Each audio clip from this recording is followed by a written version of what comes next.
Shalom, shalom, bien-aimés.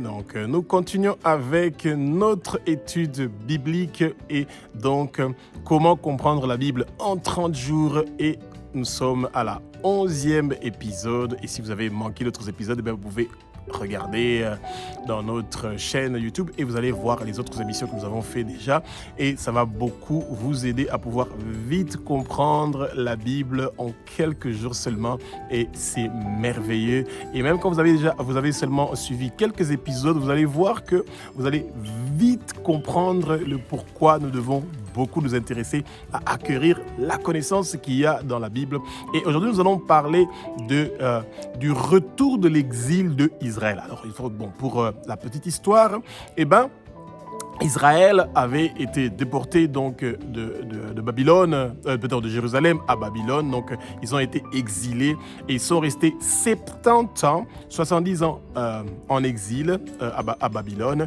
Et le moment était arrivé pour qu'ils puissent rentrer à Jérusalem pour servir l'Éternel, et que le Saint-Esprit prenne le contrôle de ma bouche pour que les paroles qui vont sortir de ma bouche ne soient pas des paroles qui viennent de moi, mais ce sont des paroles qui sont inspirées par le Saint-Esprit, et que le vent impétueux du Saint-Esprit descend maintenant et commence à remplir le lieu où vous êtes, et que vos pensées puissent s'ouvrir, que vos écailles puissent tomber et que vous puissiez recevoir la vérité.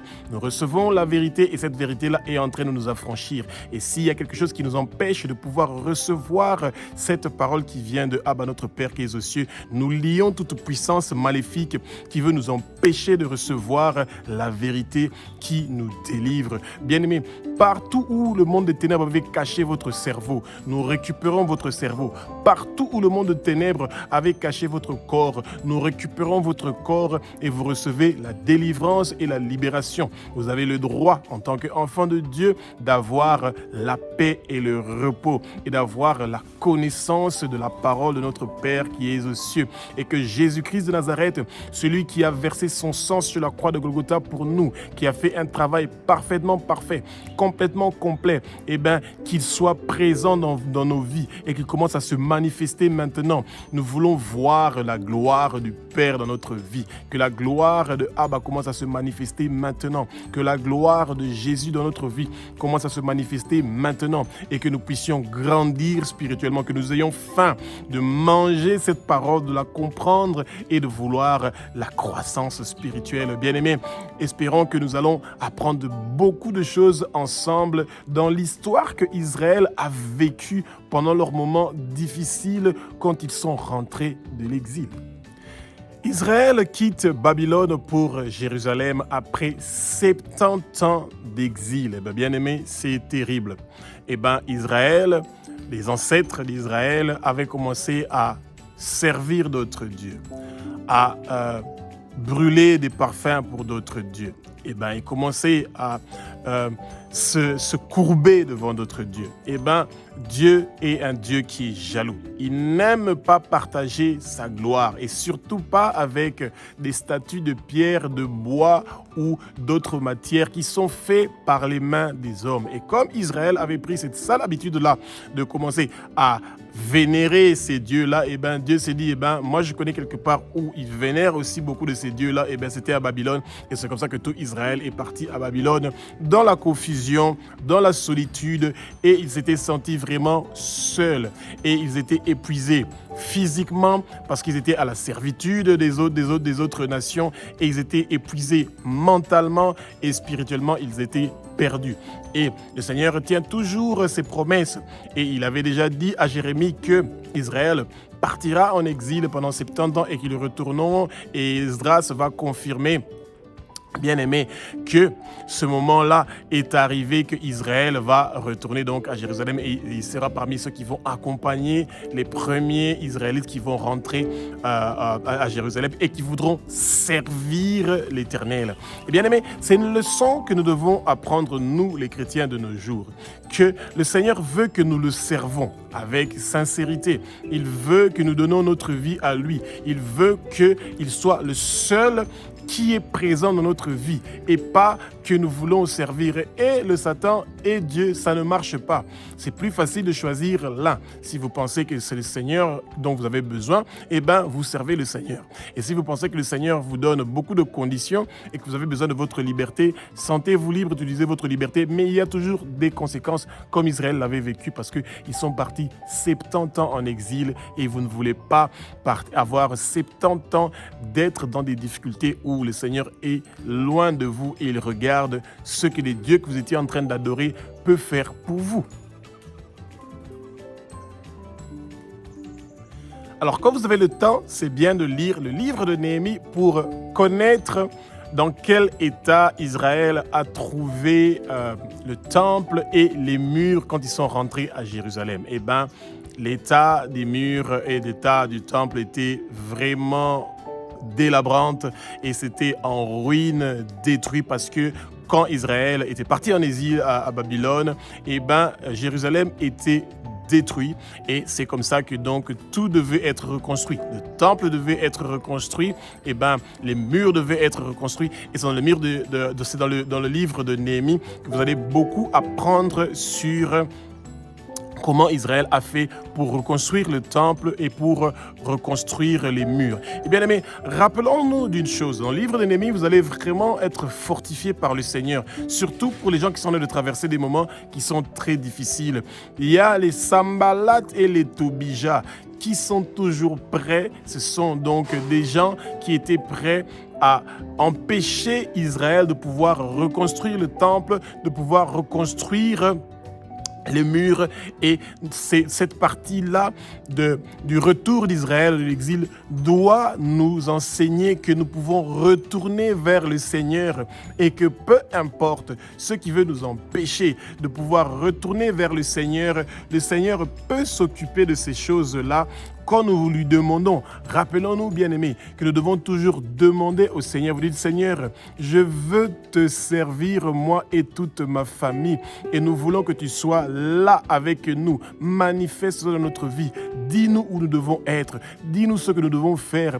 Dis-nous comment nous devons prier. Dis-nous comment tu veux que nous te servons. Bien-aimés, nous ne devons pas laisser que les Sambalat et les Tobija nous découragent comme ils avaient fait avec Israël quand ils sont retournés de Babylone et qu'ils étaient à Jérusalem et qu'ils voulaient reconstruire tout ce qui était détruit.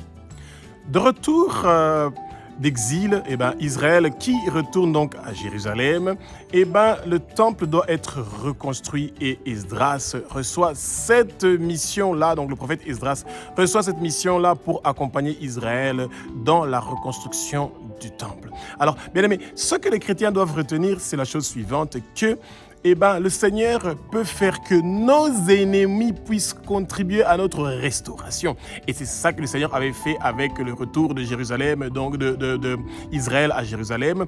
Le roi de Perse, on l'a ordonné, donc le Seigneur l'a ordonné de financer la reconstruction du temple du temple de Jérusalem.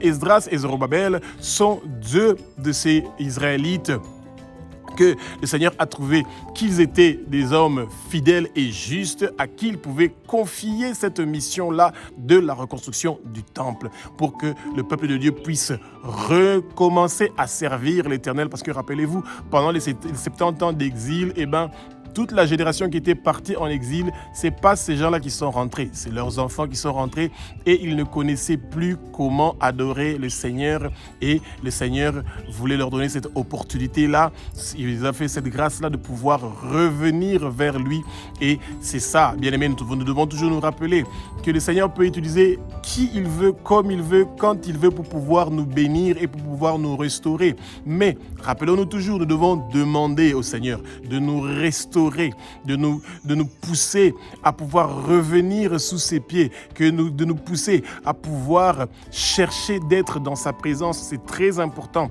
pour nous les chrétiens de chercher à être dans la présence du Seigneur constamment et ne pas être en train de chercher les choses du monde, mais que nous cherchons les choses du ciel. Et c'est ça qui est très important. Nous, notre corps est le temple du Saint-Esprit. Dieu réside en nous. Et c'est pour ça que ce que nous voulons manifester et la présence du Seigneur dans nous, l'amour, la confiance, l'humilité. Nous voulons être un exemple pour les autres. Nous voulons être une bénédiction pour les autres. Nous voulons être une bénédiction pour quelqu'un. Et c'est comme ça que vous avez vu que Esdras et Zorobabel ont donné leur vie pour servir l'Éternel et être là pour leur nation au moment où leur nation avait besoin d'eux. Après que le temple soit restauré, Israël a commencé avec la restauration du mur. Et c'est Néhémie qui va prendre cette responsabilité-là. Et le livre de Néhémie est un livre qui est merveilleux, bien aimé. Et pour tous les gens qui aiment la parole de Dieu et qui veulent être fortifiés, je vous conseillerais de lire le livre de Néhémie et vous allez apprendre beaucoup de choses merveilleuses et vous allez être fortifiés parce que vous savez que dans les temps difficiles, même si les temps sont tellement difficiles de toutes les façons, rappelez-vous que le Seigneur ne permet pas des épreuves dans votre vie qui va au-delà de votre force. L'idée du Père, c'est de vous montrer son amour. Il veut que vous recevez la bonne formation. Il veut que vous soyez préparés de la bonne manière pour pouvoir résister à tout ce que le monde de ténèbres a préparé contre nous. Et nous savons que nous avons la victoire. Nous sommes plus que vainqueurs. Et ça, nous devons toujours le rappeler à nos ennemis, que nous sommes plus que vainqueurs par celui qui nous a sauvés. Et son nom, c'est Jésus-Christ de Nazareth. Bien-aimé, que le Seigneur construit des murs du feu du Saint-Esprit tout autour de nous pour que nous puissions avoir sa protection et que tous les plans maléfiques et diaboliques que le monde de ténèbres a préparés contre nous, cela ne va pas réussir et prospérer au nom puissant de Jésus-Christ de Nazareth.